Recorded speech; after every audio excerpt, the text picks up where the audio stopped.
ஏங்க 1வதுலேருந்து 10வது வரைக்கும் குழந்தைங்கள பள்ளிக்கு அனுப்பும் பெற்றோர்களுடன் சில வார்த்தைங்கங்க. நான் மெட்ரிக்கு, சிபிஎஸ்சி, இன்டர்நேஷ்னல் ஸ்கூல்லாம் கேட்கல.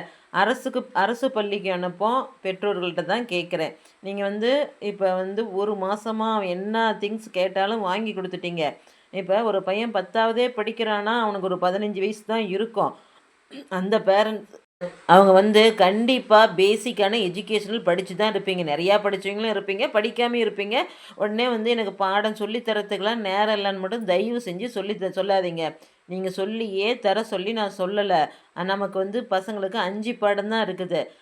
தமிழ், இங்கிலீஷு, அறிவியல், கணக்கு, சமூக அறிவியல். இதில் இந்த தமிழும் இங்கிலீஷும் மொழி பாடமாக போயிடுது.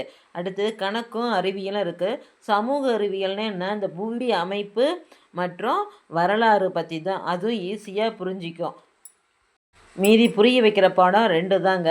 அதை நம்ம ஈஸியாக அதை கூட அப்புறம் பார்க்கலாம். தினமும் 9 மணிக்கு போனால் சாயங்காலம் 5 மணி வரைக்கும் அங்கே தான் இருக்கிறான் பையன். அவனை கேளுங்க, காலையிலேருந்து சாயங்காலம் வரைக்கும் உனக்கு எத்தனை பாட வேலைகள் இருந்து, எந்தெந்த டீச்சர் வந்தாங்க, என்ன சொல்லி கொடுத்தாங்கன்னு கேளுங்க.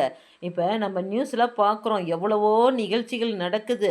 ஏன் நம்ம பையனுக்கு நடந்துடக்கூடாதுன்னு நம்ம உஷாராக இருக்கக்கூடாது? அதுவும் இல்லாமல் நாளைக்கு இந்த பையனை அவங்க விட்டுட்டு அதெல்லாம் நம்ம சொல்ல வேணாம். ஒரு நாள் திடீர்னு கூப்பிட்டுட்டு என்ன தெரியுமா சொல்லுவாங்க, உங்கள் பையன் ஒன்றுமே படிக்கலை, எதுவுமே படிக்கலைன்னு நம்ம பையன் மேலே குறைய சொல்லிடுவாங்க. அதுக்கு முன்னே நாம் தினமும் என்ன தாங்க பண்ணனேன்னு நாம் தெரிஞ்சுக்கிட்டா நாம் போய் கேட்கலாம். நமக்கு இப்போ ஒரு ரேஷன் கடையில் ஒரு பொருள் போடலை, இல்லை கரண்ட்டு வரல, இன்னும் தண்ணி வரல, இந்த மாதிரி வராததுக்கெல்லாம் கேள்வி கேட்குற நம்ம பையன் போய் பள்ளிக்கூடத்தில் என்ன பண்ணனான்னு ஏன் கேட்கக்கூடாது? நம்ம தாங்க கேட்கணும். யாராவது ஒருத்தர் கேட்பாங்க, யாராவது ஒருத்தர் சொல்லுவாங்கன்னா, இந்த உலகம் ஓடிக்கிட்டு இருக்குது. எங்கேயோ ஓடுது, எது எதுக்கோ ஓடுது. நமக்கு வேண்டியதை நாம் தான் இதுங்கணும். அதுவும் பசங்க கல்வினா ரொம்ப முக்கியம். இப்போ நான் ஏன் இதை சொல்கிறேன்னா, ஒரு 10th படிக்கிற பையனோட அம்மாவுக்கு ஸ்கூல்லேருந்து அழைப்பு வருது. ஏன்னு போய் கேட்டால், உங்கள் பையன் ஒன்றுமே படிக்க மாட்டேங்கிறான் அப்படின்னு. அந்த பையனை கூப்பிட்டு கேட்டேன், ஏன்டா எதுவுமே படிக்கலையா? எனக்கு சயின்ஸ் கிளாஸில் மிஸ்ஸு ஒரு பையனை படிக்க சொல்கிறாங்களா, அவன் படிக்கிறான்னா அப்பப்போ விளக்கம் கொடுக்குறாங்களா, நான் எவ்வளோ தான் கிளாஸில் பாடத்தை கவனிக்கணும்னு நினச்சாலும் எனக்கு தூக்கம்தான் வருதுங்கிறான். யாராவது சயின்ஸ் பாடத்தை போய் ரீடிங் கொடுத்துட்டு உட்காந்துக்கிட்டு எக்ஸ்பிளைன் பண்ணுவாங்களா? யார் மேலே இருக்குது தப்பு? அப்போ அதுக்கு என்ன பண்ணணும்? நம்ம தினமும் என்ன பண்ணுறான்னு கேட்கணும். இந்த 2 பொண்ணுங்களும் எழுதிக்கிட்டு இருக்கிறாங்கல்ல, ஏதோ ஹோம்ஒர்க் எழுதுகிறாங்க, எங்கள் பிள்ளைங்க நல்லா படிக்குதுங்கன்னு அப்பா அம்மா நினச்சிக்கிட்டு டிவிலையும் ஃபோனையும் பார்த்துக்கிட்டு உட்காந்துக்கிறாங்க அவங்க அம்மா. என்ன தெரியுமா நடக்குது? கேள்வி பேப்பரை எடுத்து எழுதிக்கிட்டு இருக்கிறாங்க 3 தரம்.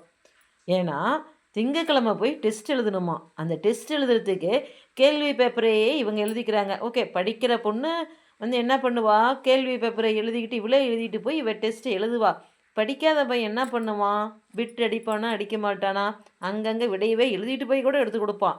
இதெல்லாம் யார் கேட்குறது?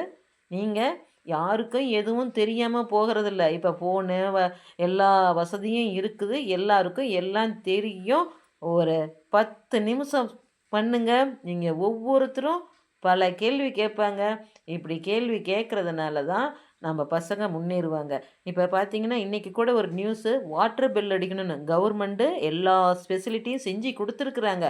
வாட்டர் பில்லுனா அந்த பையன் ஒரு நாளைக்கு 2 தரம் தண்ணி குடிக்கிறதுக்காக ஒரு பில் அடிக்கிறாங்க. ஓகேங்களா?